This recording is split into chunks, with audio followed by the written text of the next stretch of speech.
যে আইনের বল দেখিয়ে নিষিদ্ধ করা হয়েছিল জামায়াতে ইসলামীকে, ঠিক সেই একই আইনেই নিষিদ্ধ হলো আওয়ামী লীগ এবং তার অঙ্গ সংগঠনও। জুলাই আন্দোলনের মোড় ঘোরাতে গত বছরের 1 আগস্ট বাংলাদেশ জামায়াতে ইসলামী এবং তার অঙ্গ সংগঠনকে নিষিদ্ধ করে প্রজ্ঞাপন জারি করে তৎকালীন ফ্যাসিস্ট হাসিনা সরকার। প্রজ্ঞাপনে বলা হয়েছিল, সন্ত্রাস বিরোধী আইন 2009-এর 18 ধারা মোতাবেক জামায়াতে ইসলামী, ইসলামী ছাত্র শিবির এবং তাদের সহযোগী সংগঠনকে নিষিদ্ধ করা হয়েছে। হাসিনা সরকারের পতনের পর গত 7 আগস্ট জামায়াতে ইসলামীর নিষিদ্ধের প্রজ্ঞাপনকে প্রত্যাহার করা হয়েছিল। উল্লেখ্য, আওয়ামী সরকারের অনৈতিক কার্যক্রম, গুম, খুন, ধর্ষণ সহ জুলাই গণহত্যার দায়ে দলটিকে নিষিদ্ধের দাবি করে আসছিলেন জুলাই আন্দোলনের ছাত্র জনতা সহ সাধারণ জনগণ। কিন্তু বিভিন্ন রাজনৈতিক জাতাকলে চাপা পড়ে যাচ্ছিল গণমানুষের এই দাবি।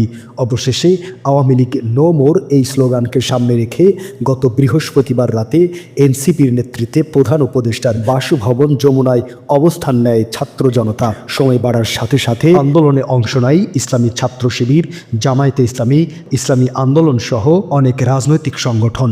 তবে এই দাবিতে অংশ নেয়নি কেবল বিএনপি এবং তাদের অঙ্গ সংগঠনগুলো।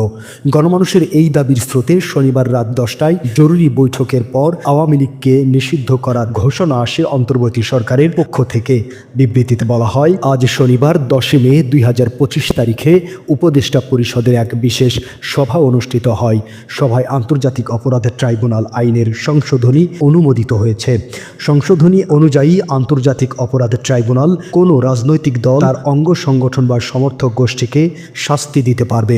উপদেষ্টা পরিষদের বৈঠকে আন্তর্জাতিক অপরাধ ট্রাইব্যুনালে বাংলাদেশ আওয়ামী লীগ ও তার নেতাদের বিচার কার্য সম্পন্ন না হওয়া পর্যন্ত দেশের নিরাপত্তা ও সার্বভৌমত্ব রক্ষা, জুলাই অভ্যুত্থানের নেতাকর্মীদের নিরাপত্তা এবং আন্তর্জাতিক অপরাধ ট্রাইব্যুনালের বাদী ও সাক্ষীদের সুরক্ষার জন্য সন্ত্রাস বিরোধী আইনের অধীনে সাইবার স্পেস সহ আওয়ামী লীগ এর যাবতীয় কার্যক্রম নিষিদ্ধ করার সিদ্ধান্ত গ্রহণ করা হয়েছে। এ বিষয়ে প্রয়োজনীয় পরিপত্র পরবর্তী কর্মদিবসে জারি করা হবে। প্রজ্ঞাপনে বলা হয়, এর পাশাপাশি আজকের উপদেষ্টা পরিষদের বৈঠকে জুলাই ঘোষণাপত্র আগামী 30 কার্যদিবসের মধ্যে চূড়ান্ত করে প্রকাশ করার সিদ্ধান্ত গৃহীত হয়েছে। এই চ্যানেলটি সাবস্ক্রাইব করে বেল বাটনে ক্লিক করুন। সংবাদ সংগ্রহে উৎসাহ দিন, পাশেই থাকুন।